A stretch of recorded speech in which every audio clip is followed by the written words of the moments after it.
Play. Javi, querido. ¿Qué tal, Esteban? Gracias por recibirnos. Por favor, un Gracias placer. por recibirnos. ¿eh? Un placer. Arrancamos este nuevo ciclo en La Nación Más de 10 a 11 y... Soy una suerte de padrino, entonces. Bueno, ponele. Gracias por recibirnos. Mucho para hablar. Pero antes que nada, te vi muy relajado en tu colegio, en el Cardenal Copelo. ¿Dónde te gustó más hablar? ¿Ahí o en la Asamblea Legislativa? A ver, son cosas distintas. Y uno tiene que saber tomar el lugar que corresponde en cada lugar. A mí me gustó mucho el tema de la Asamblea Legislativa. Entendía la naturaleza histórica del evento. Por eso fui con la banda presidencial. Sí. Porque la banda presidencial es opcional usarla.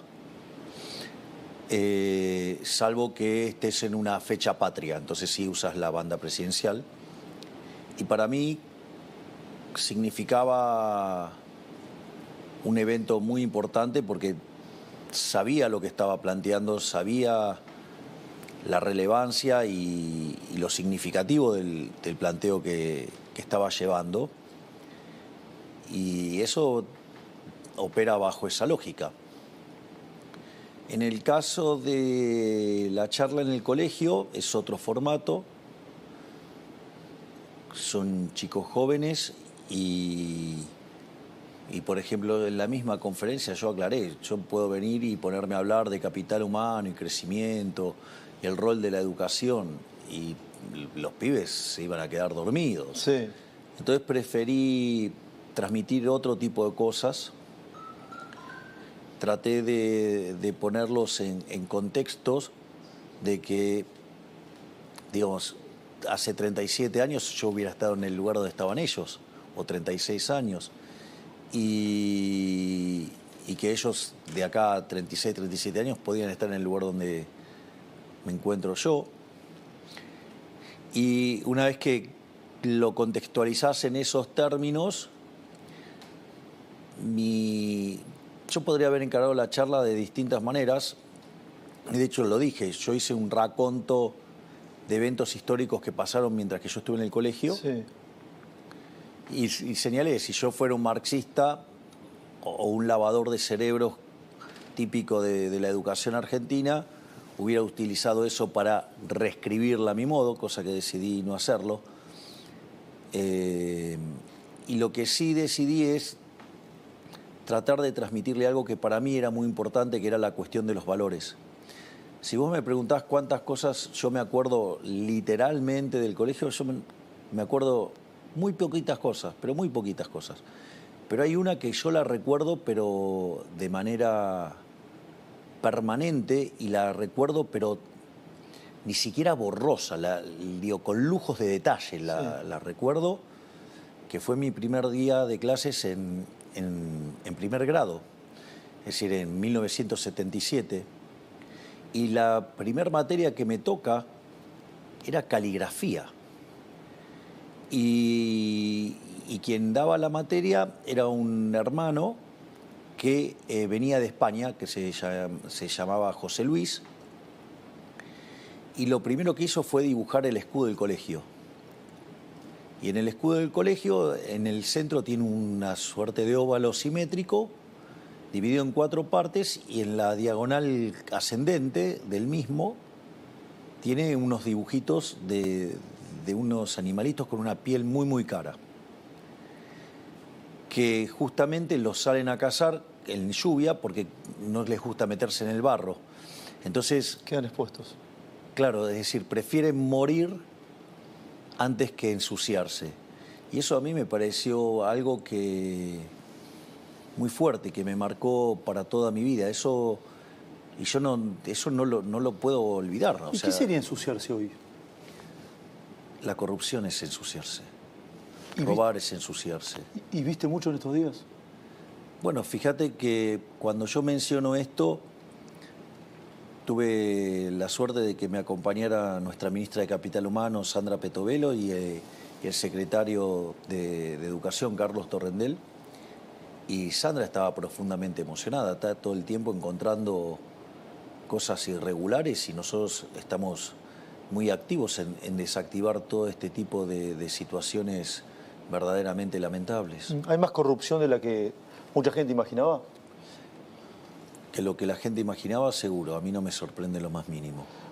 Ya voy a la coyuntura, pero quiero volver sobre esto. Ese pibito de 6 años que ingresó ese primer día al Cardenal Copelo, que se encontró con el maestro de caligrafía, ¿fue? Caligrafía, el hermano José Luis. Pero no solo eso, porque además, ¿sabes lo que hizo?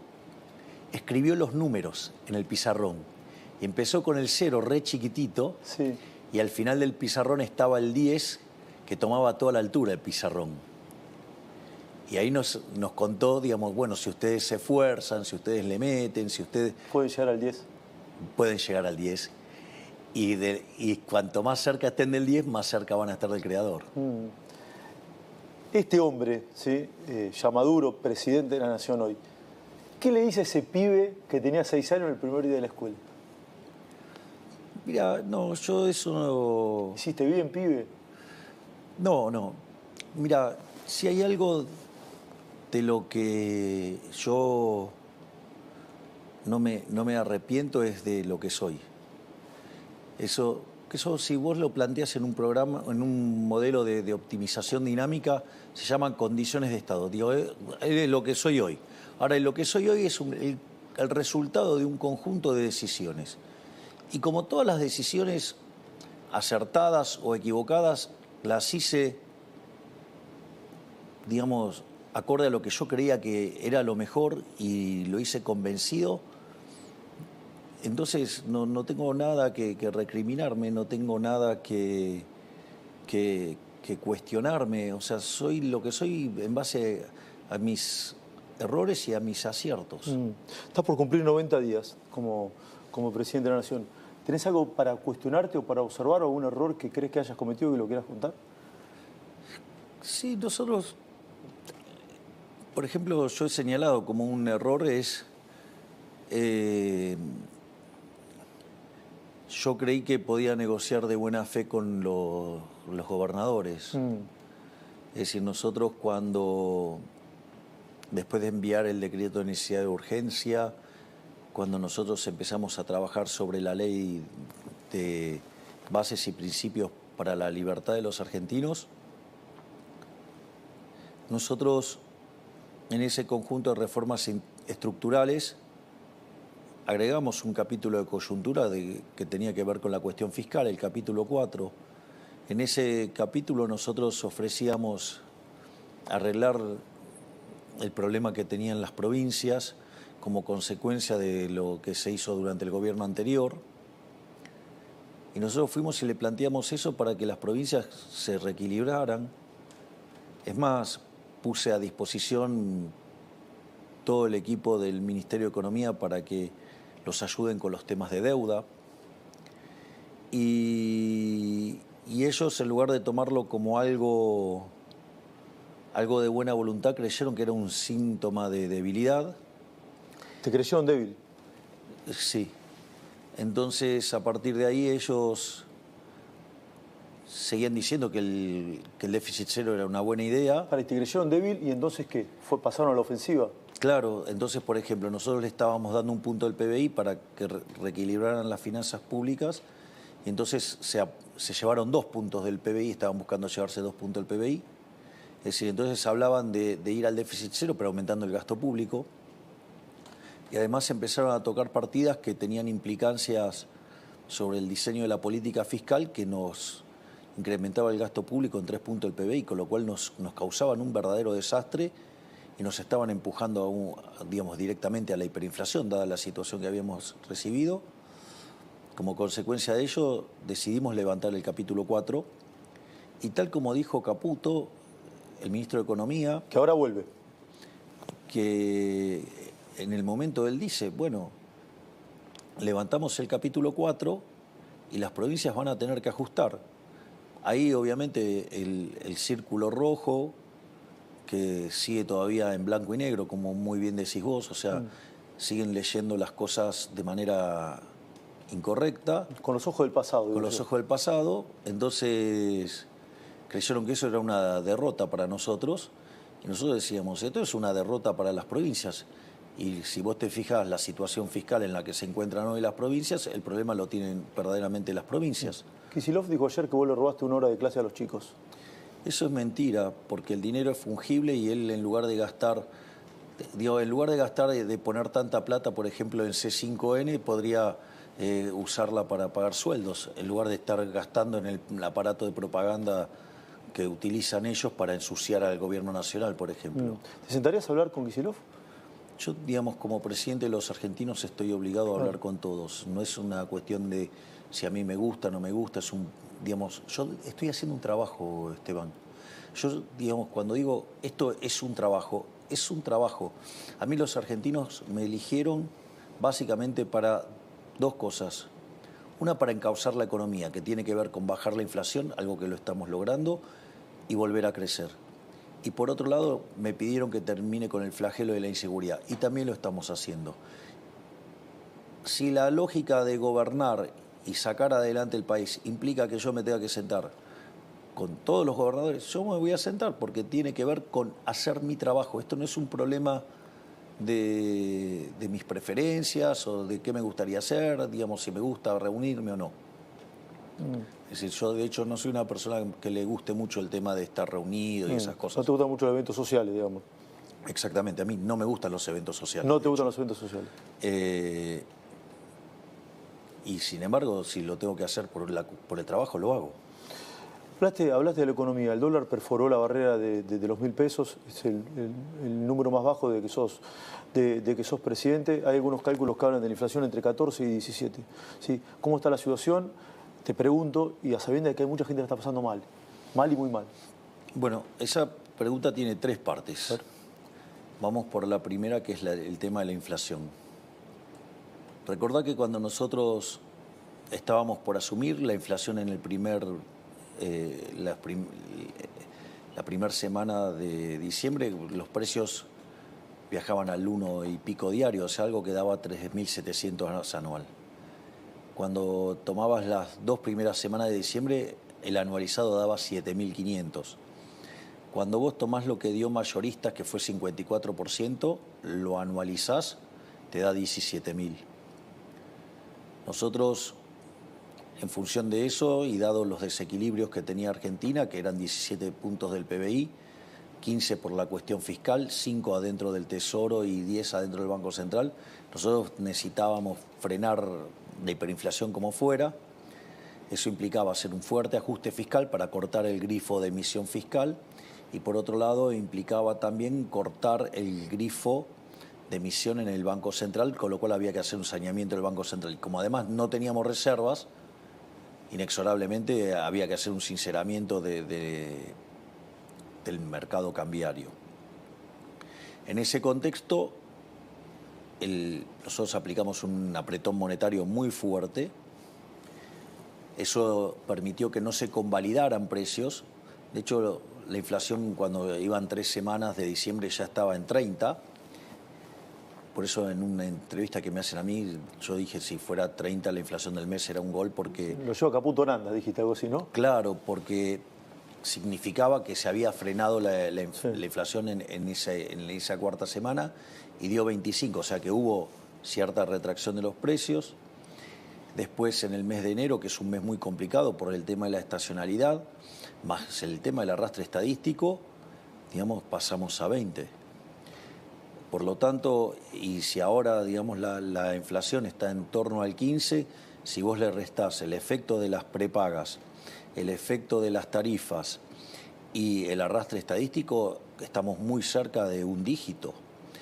Entonces, está funcionando. De hecho, cuando vos tomás las medidas del IPC en términos de online, están todas abajo del 10%. Lo que pasa es que no capturan los efectos de las tarifas.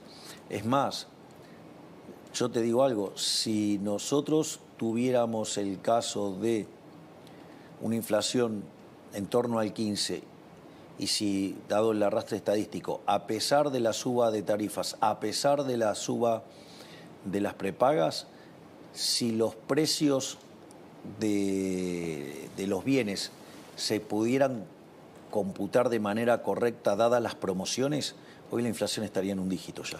Hoy la inflación estaría en un dígito. Lo que pasa que, ¿qué es lo que hacen las empresas? Las empresas pricearon muy fuerte. Subieron los precios por las dudas, digamos. Claro, bueno, está bien, es parte de la vida. Cuando te equivocás, después corregís. Sí. Pero ¿cómo corrigen las empresas? Te hacen el 3x2, el 2x1. En vez de bajar el precio. Exactamente. Entonces te queda marcado el precio, cuando en realidad el precio verdadero está bajando. Es por eso, si vos llegás a corregir por ese efecto, hoy la inflación estaría en un dígito. ¿Los meses más difíciles van a ser este y el próximo? Sí, este mes va a ser difícil, pero nosotros también es cierto que tomamos muchas medidas para aliviar. Y eso hasta fue destacado y ponderado por el Fondo Monetario Internacional. Nosotros estamos duplicando la asignación universal por hijo, estamos duplicando la tarjeta alimentar, estamos duplicando lo que es la asistencia a las mujeres embarazadas. Hemos cuadruplicado la ayuda a los chicos que inician el colegio, que es una partida que le llega a 7.300.000 chicos. Estamos poniendo en marcha un plan para que aquellos que no puedan pagar las cuotas del colegio se les dé un financiamiento para que puedan hacerlo. Entonces nosotros estamos haciendo un gran trabajo en eso. Es más, a mí me resulta bastante trágico, por decirlo de alguna manera, el tipo de reflexiones que hace el gobierno anterior sobre el tema de los jubilados. Sí. Porque cuando se fueron ellos del gobierno, la jubilación mínima era de $80. Y hoy la jubilación mínima con el bono es de $200. Entonces, verdaderamente... ¿Falta honestidad, decís, de lo que dice el gobierno anterior? Bueno, es la característica del gobierno anterior. Son mentirosos seriales, ¿no? Sí. ¿Y deshonestos? Deshonestos intelectualmente, seguro. ¿Hablaste con Alberto Fernández? Sí, me llamó por el tema de lo del champán. Sí. Y él me contó que él es abstemio. Y como estábamos con ese tema, en ese momento también había muchos periodistas pidiéndome las facturas, pero todos me decían que Alberto era abstemio. Entonces, a mí me pareció que era digamos, ahí me comí una fake news. Yo lo pude validar con varios periodistas que él efectivamente es abstemio. ¿Y le pediste disculpas? Claro, le pedí disculpas y publiqué en Twitter un tuit dejando constancia de eso. Sí. Digo, a mí me parece que es de buena gente hacer eso, porque si yo me quejo de periodistas que mienten de manera abierta y descarada sobre cosas mías, y si yo me quejo públicamente, y algo que me parece verdaderamente aberrante es que algunos periodistas mienten y refuerzan la mentira, Sí. ¿no? ¿Cuál es la mentira que más te jode que te dicen de vos? Mira, ya a esta altura del partido casi, digamos, como que te acostumbras ya, porque verdaderamente la cantidad de locuras que dicen es verdaderamente descomunal. En la charla que tuviste con Alberto, ¿hablaste del tema de los seguros, de todo este escándalo de corrupción? No. ¿Qué mirada tenés al respecto? ¿Lo denunciaste o lo mencionaste en la asamblea? No, ahí, digamos, eso está impulsado desde Capital Humano y está haciéndose todos los trabajos para terminar con todo lo que sea actos de corrupción. De hecho, una de las cosas maravillosas que armó la ministra Petovelo en el Ministerio de Capital Humano es, ella tiene como una suerte de brigada anticorrupción y van y se instalan en alguna dependencia y revisan todo y nada, y como verás, cada vez que encontramos cosas salen todas a la luz y los llevamos a la justicia. Nosotros con el tema de la corrupción vamos a ser implacables. Sí. Con el tema de los seguros van a cortar toda la intermediación. Sí, se va a ir a un esquema de autoseguro, tengo entendido. Sí. Javier, ¿cómo está el tema del aumento de las dietas de los diputados y senadores, que se generó una gran polémica? ¿Cuál es tu mirada al respecto? ¿Qué crees que va a pasar? Al final no terminé de contestarlo del tipo de cambio. Bueno, perdón, pero te contesto esto. Mira, te cuento cómo funciona. Básicamente, tiempo atrás, básicamente los legisladores se votaban ellos mismos la dieta. En ese contexto, frente a la resistencia que generaba, con mucho criterio de la gente, entonces básicamente lo que se hizo es ir a un esquema donde las dietas quedaban atadas a las paritarias de los trabajadores del Congreso. En ese contexto, tanto Martín como Victoria tenían que firmar los aumentos, que también eran los aumentos de la gente, que era el resultado de la paritaria de la gente del Congreso, y en función de eso se firmó eso. Obviamente que dado la situación del país, o sea, yo le dije a Martín que saque esa cláusula y que básicamente avance en algo que quede desligado y que los políticos voten a ver qué quieren hacer con las dietas, sí, y que queden expuestos frente a la sociedad. O sea, que no se aumenten el sueldo ahora. Bueno, nosotros no lo hicimos. Los jerárquicos de acá no lo hicimos. Sí. Y vos ganabas tu dieta, además. No la doy. Bueno, la sorteabas. Tu dieta la Yo, sorteabas. en la época que era diputado, la sorteaba Claro. directamente. Y ahora tu sueldo lo percibís, por supuesto. Porque ahora no puedo tener Claro. ningún ingreso alternativo, entonces tengo que pagar los costos Sí. de mi casa original. Por y supuesto. todas esas cosas. Entonces, ¿te parece mal que los diputados se suban el sueldo? Yo no estoy de acuerdo con eso. Y entiendo que puedan tener necesidades, pero hay 60% de argentinos pobres. Claro. Y más de 10% de argentinos indigentes. Entonces, que no me venga con que a ellos no le alcanza, porque hay muchísima gente que la está pasando muchísimo peor, con muchísima menos plata. Claro, vuelvo al tipo de cambio, sí, que te había interrumpido. Vos siempre haces la cuenta, sí, dólar oficial más impuesto país, no hay Bueno, brecha. eso te da 1050. Claro, Por lo tanto, no hay brecha. no hay brecha. No hay brecha. ¿Y es bueno o malo que baje el dólar? Mirá, en realidad, esto yo lo suelo explicar así, digamos, porque ahí yo tengo alguna pequeña diferencia aún con los más ortodoxos.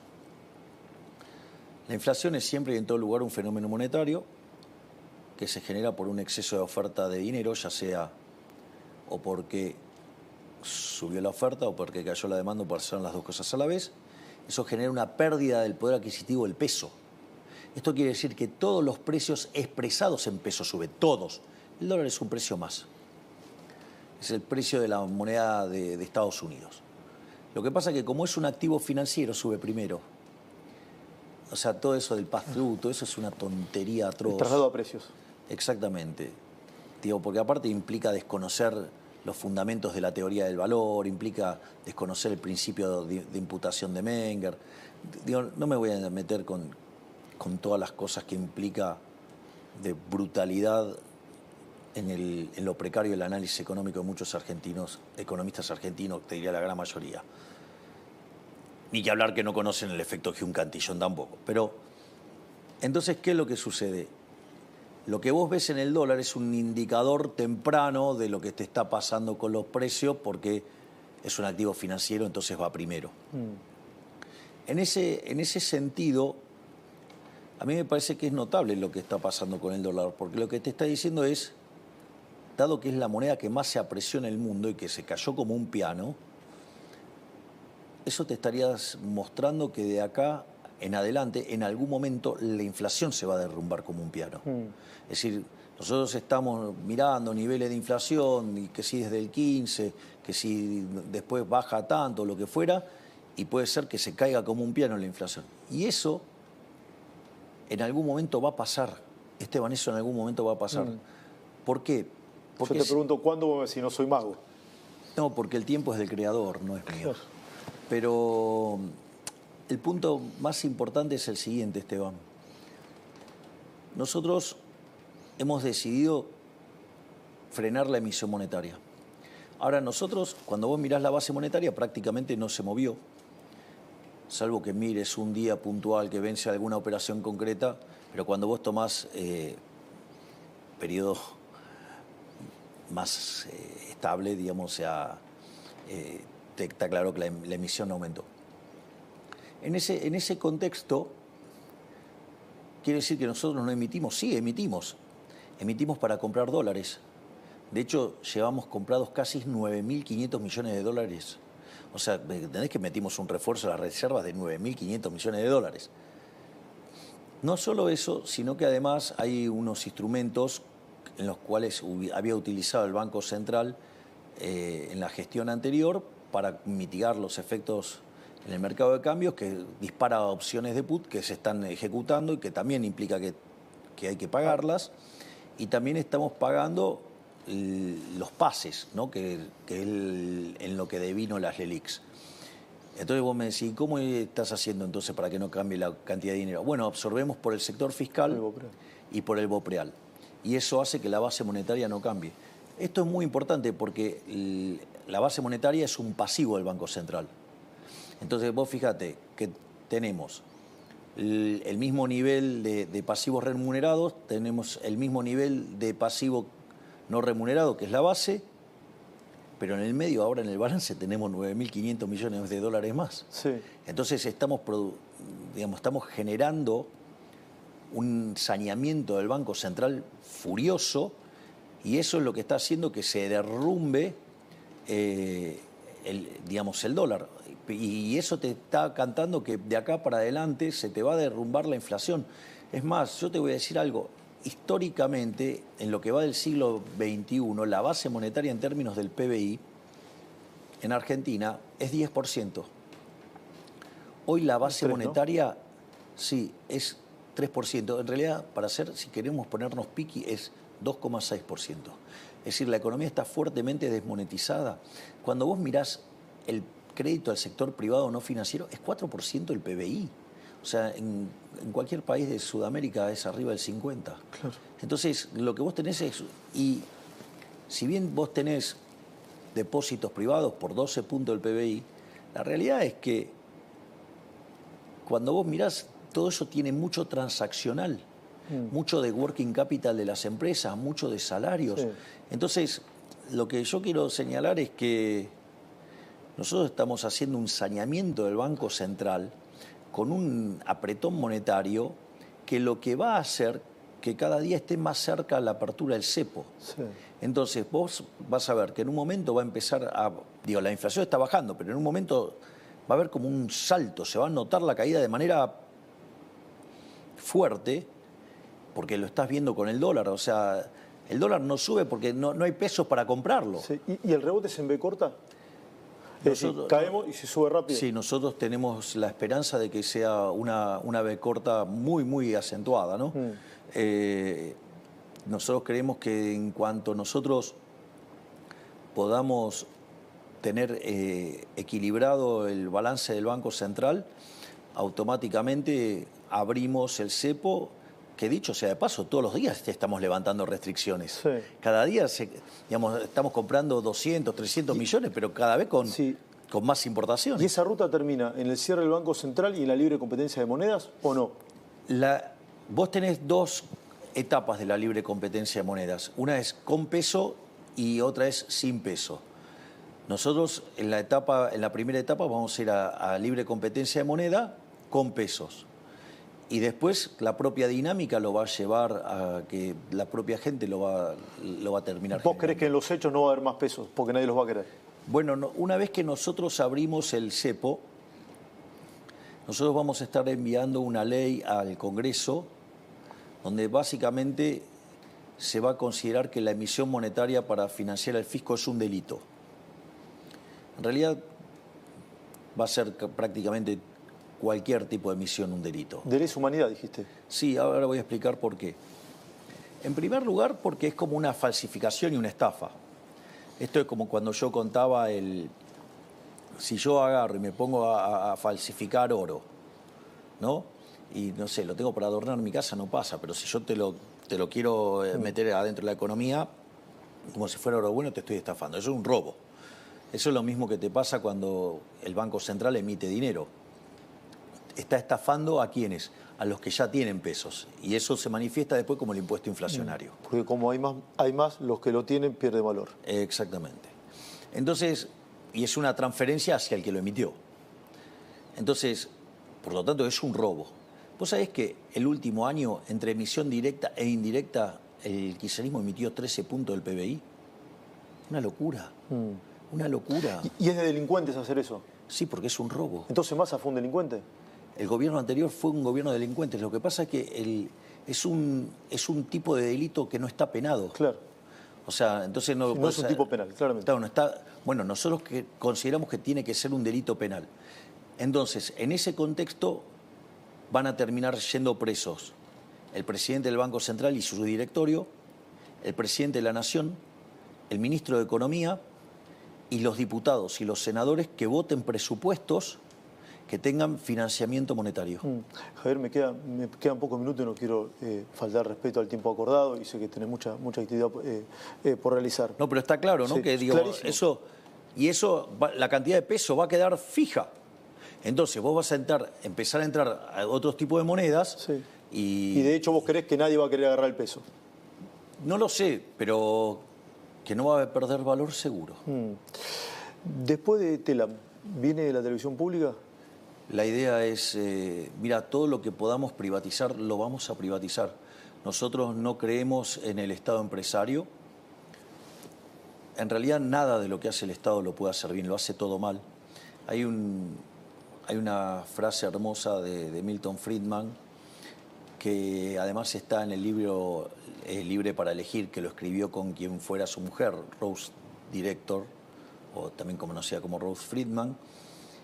Y dice, hay 4 formas de gastar. Vos podés gastar tu dinero o el de otros, y los podés gastar en vos o en otros.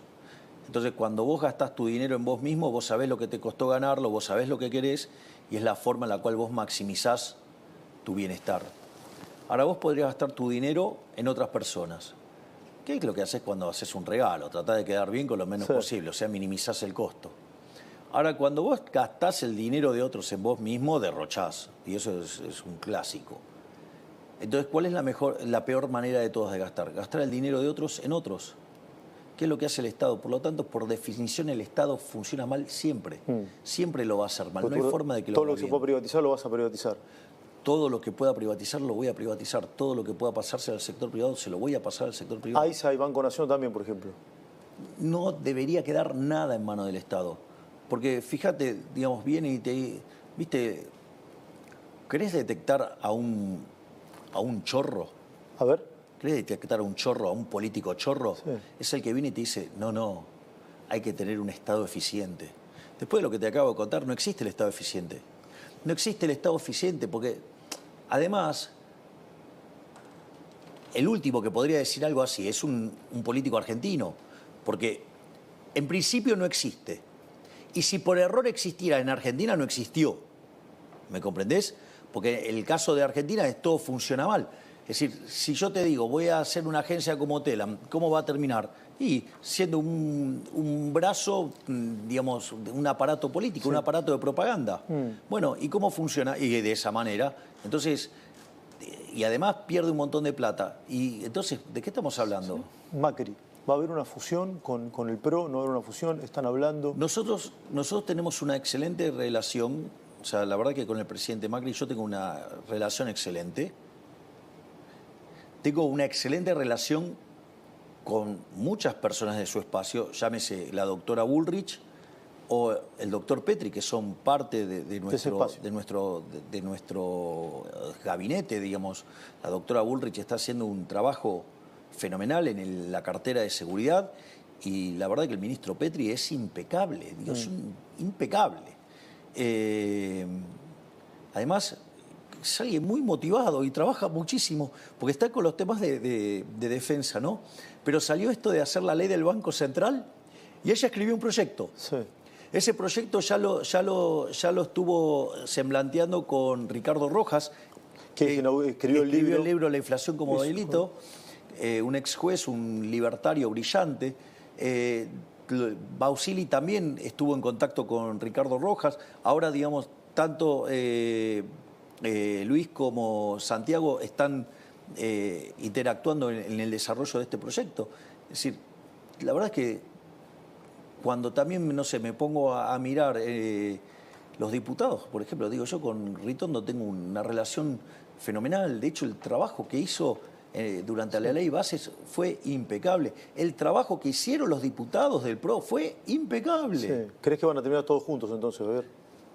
Mirá, la verdad es que los hechos se juntaron solos, sin que hiciéramos nada. Y además, digo, yo me llevo muy bien con Macri, me llevo muy bien con Bullrich. Digo, parece que es bastante evidente que digamos, tenemos mucha afinidad y estamos y tenemos claro que Argentina sale adelante con las ideas de la libertad. Por lo tanto, yo lo veo, digamos, factible. Lo que creo es que, como todas las cosas, tiene que surgir naturalmente, no, digamos, no tiene que ser forzado. Y fíjate que naturalmente funcionó muy bien, funcionó muy bien. Entonces, yo lo que creo es que estamos de hecho, yo creo que ahora el proyecto para evitar este tipo de aumentos en las cámaras, o sea, lo van a probar. creo que van a hacer un trabajo juntos. Al menos eso es lo que hablé con Martín Menem y con un diputado del PRO. ¿El PRO con o sin Larreta? Me parece que Larreta, primero que no comulga con estas ideas. Él es un socialdemócrata con una vocación intervencionista profunda, o sea. Y por otro lado, él cree en cosas que son parte del fracaso de la Argentina. Digamos, ese tipo del consenso del que habla es, digamos, nos remonta, digamos, a las páginas más oscuras de la historia argentina. Y no solo eso, parece que no entiende y que no tomó nota que él perdió por paliza. Digamos, tenía todos los recursos y perdió en la interna con Bullrich. Y como dice Bullrich, después fuimos a una elección. Había una opción del cambio y había una opción radicalizada del cambio. Sí. En el contexto, en el verdadero sentido de la palabra radicalizado. Y ganó, digamos, la versión de La Libertad Avanza. Y además, me gustaría que también él se manifieste, porque él tenía de candidato a vicepresidente a Morales. Sí. Y me gustaría, digamos, que también, a ver, que, digamos, ya que es tan quejoso por alguna que otra cosa que yo le dije en algún momento, pues parece el hombre de cristal. Vos le decías algo y se ponía a llorar por los riscones. Entonces, me gustaría a ver qué opinión tiene, porque todavía no dijo nada, sobre esos dos chicos que estuvieron presos 50 días porque le dijeron cornudo a Morales, ¿no? Entonces, digamos, o que después, digamos, también metió presa a una mujer porque comentó esto sobre el WhatsApp. O sea, y ahí el republicanismo de los radicales, o sea, digo, Lustó, que viene a dar clases de qué hay que hacer, qué no hay que hacer. Digo, al margen de que cuando hable de economía no nos olvidemos que hizo un desastre en el Banco Provincia, que el que lo heredó fue Franco, Guillermo Franco te puede contar del desastre que dejó en el Banco Provincia, o también, digamos, el desastre que fue como ministro de Economía, con la 125, dejar el país al borde de un estallido social. Entonces, pero como además ellos son campeones y dan clases de la moral, bueno, que digo, yo no he visto, no los he visto repudiar semejante acto de autoritarismo por parte del señor Gerardo Morales, al cual aviso que yo también lo había denunciado, ¿no? Recuerdo. Había denunciado. Vos sabés que yo tenía un programa de radio que se llamaba Converti y Venegas Lynch, los martes. No, lo hacía yo solo, que era Demoliendo Mitos. Demoliendo Mitos. Y básicamente me dedicaba a mostrar la cantidad de pavadas que se dicen en Argentina, al menos en términos de economía. Y una de las cosas, un día nombré todos los familiares que tenían en el Estado Morales. Sí. Y poco tiempo después a mí me toca ir a dar una conferencia a Jujuy. Y entonces yo ya estaba ganando popularidad y la íbamos a hacer en el Teatro Mitre, que tiene lugar para, creo, 1.100 personas, algo así. Y nada, y obviamente que a las 3 horas se habían anotado 3.000 personas. Entonces, y cuando el señor Morales se enteró, nos hizo censurar y nos sacó el teatro. Fuimos a la universidad, creíamos que ahí que iba a haber independencia, era un auditorio más chico. Y tampoco sucedió. nos dijeron que sí y a las pocas horas nos dieron de baja y tuvimos que terminar yendo en un hotel, uno arriba del otro. Y entonces ese señor además a mí me acusó de cosas muy horribles, ¿no? Digamos, entre otras cosas, me acusó de nazi. Javier, me van a matar y te quiero hacer unas 3 preguntas muy breves. ¿Hay una casta en el fútbol? ¿En el fútbol argentino? Mira, yo creo que sí. Y la verdad es que la mejor forma de terminar con eso es metiendo la competencia. Porque fíjate esto, nuestro proyecto de sociedades anónimas deportivas no implica que no existan los clubes tal como existen hoy, pero da la posibilidad de que existan otras sociedades. Nosotros, hoy en este momento, nosotros tenemos ofertas concretas, digamos, el propio Manchester City quiere comprarse un club en Argentina. Entonces... ¿Uno grande? Sí. ¿Muy grande? Muy grande. Sí, no tan grande como Estudiantes de La Plata, pero grande. Estudiantes es un grande. pero más no, grande. Pero sí, sería un poquitito más grande. Tiene ese Boca River. A ver, yo tengo mucho cariño por Estudiantes, pero no te pongas tan bullish, Esteban, dale. No te voy a hacer lo que te hizo Eduardo. Digamos, o sea, yo sufría mientras que Eduardo te hacía bullying con Estudiantes. Pero, digamos, aparte un bilardista fanático, te imaginarás que me dolía el bullying. Pero te defendiste bien con las Copas Libertadores, con la Intercontinental, o sea... Sí, porque, como dice Friedman, los datos primero. Primero los datos, claro. Pero, al margen de eso, si estuvieran limpios, permitirían que hubiera competencia. Pero como están sucios no permiten la competencia. El mejor síntoma de que hay mafia y que está podrido eso es que no permiten la competencia. Sí, Tapia está sucio. Y entonces, si vos estás limpio, no te molesta que haya competencia. ¿Por qué usas tanto Twitter, Javier? A ver, me gusta, me podría decir. No, sí, claro. A ver, primero porque yo soy un animal de redes sociales, ¿no? De hecho, nosotros en la campaña, dado que no teníamos financiamiento, usábamos las redes sociales. Es más, en un momento, salvo honrosas excepciones, hubo un apagado sobre nosotros y nosotros recuerdo nos manejamos desde las obras sociales, desde las redes sociales, las cuales además nunca pusimos un peso. Entonces nosotros en eso somos muy fuertes y para mí es un mecanismo de comunicación directa con la gente. O sea, entonces para mí yo no necesito el intermediario. ¿Me comprendés? ¿Lo manejas vos el Twitter? Exacto. Yo manejo mi propio Twitter, mi propio Facebook y mi Instagram. Y el TikTok me lo maneja Iñaki. Digo que al pobre Iñaki, digamos, le costó que en la Universidad de Belgrano una profesora de microeconomía lo persiguiera y le hiciera bullying. Y además, o sea, lo hostigaba y lo agredía en clases.